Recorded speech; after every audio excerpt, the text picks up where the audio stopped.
ஏன்டா பதட்டத்தோட வந்திருக்க? நம்ம நினைச்சதுக்கு மாறா நடந்துருச்சுப்பா.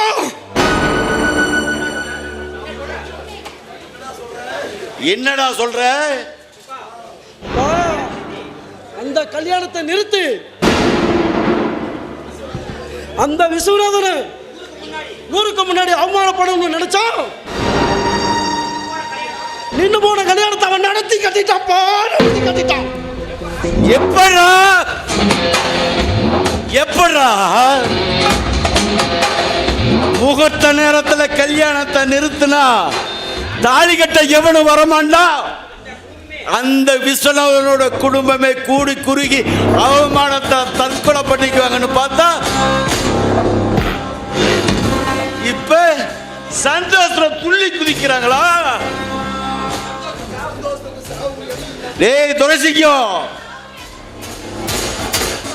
அவங்க சந்தோஷத்துக்கு நாம சாவுமணி அடிச்சே ஆகணும்டா. அப்போ அவ பொண்ணை வேணும்னா அடுத்தவனுக்கு கல்யாணம் பண்ணி கொடுத்துருக்கலாம்.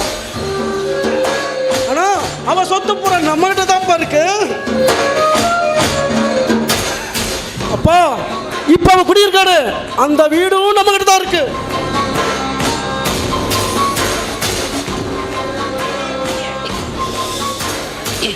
அந்த வீட்டையும் நம்ம பிடிக்கிட்டோம்னு வச்சுக்க, அப்புறம் அவன் நடு வீதிக்கு தான் வரணும்.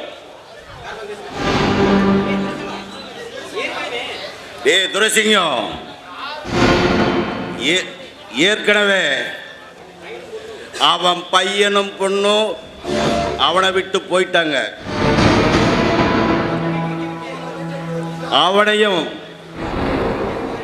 வீட்டை விட்டு விரட்டி அடிச்சா அவ பரதேசியாக்கி நடுத்தெருவுல பிச்சை தான் எடுக்கணும்.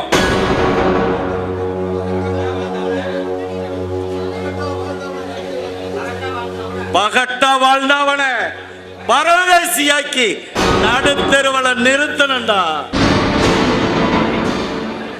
அப்பா இப்பவே போறோம், அவனை நடுத்தெருவுல கொண்டு வந்து நிறுத்தணும்.